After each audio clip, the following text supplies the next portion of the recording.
Good, let's go.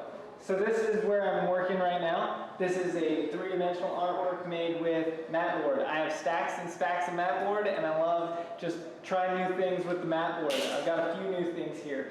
This one is just a three-dimensional one where there's 5 layers. The back layer is transitioning to the outer layer shape.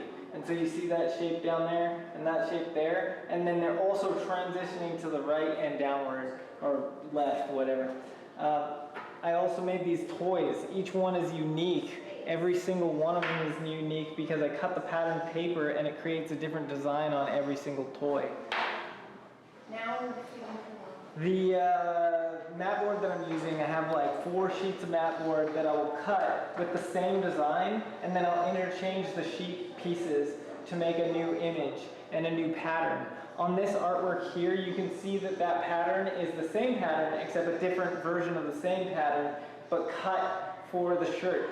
So all of these patterns are being made so that I can in the future cut them into the same type of pattern work that I made with the regular paper.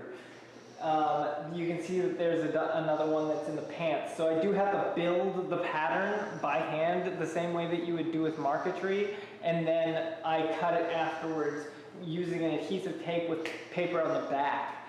So then it is like a sheet of wood.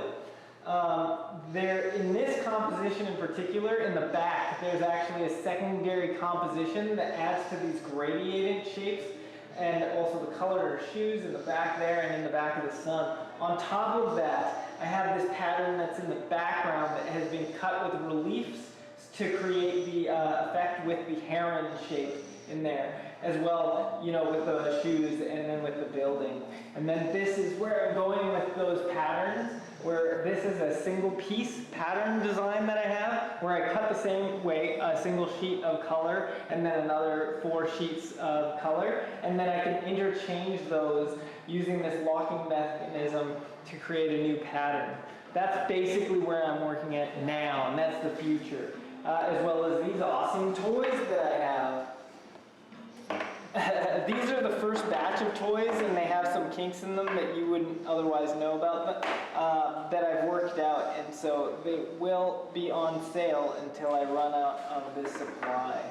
Okay, so this here is a triptych that I made. I do sell them each individually because it doesn't bother me, and sometimes the image themselves, they like have an effect on people. But in this case, I'm doing new stuff with pattern papers and also foil. And I've been using the foil primarily for the hair, but I'll start branching out the better I get at the foil.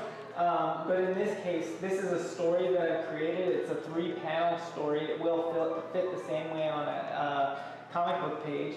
But in this case, we have this sequence. It's sort of a loop of the experience of dreaming and sort of the time snake that you get involved in if you get addicted to your dreams.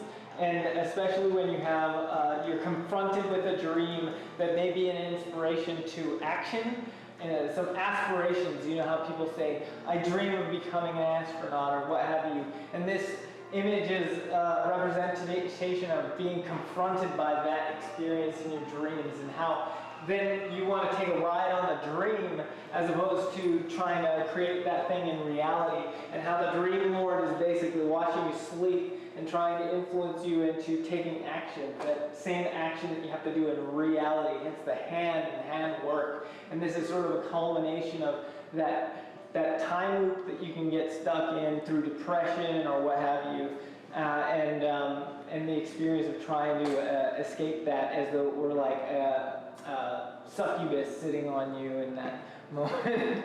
But this is more like you know, whimsical in the idea of flying through the sky like Icarus and falling back asleep.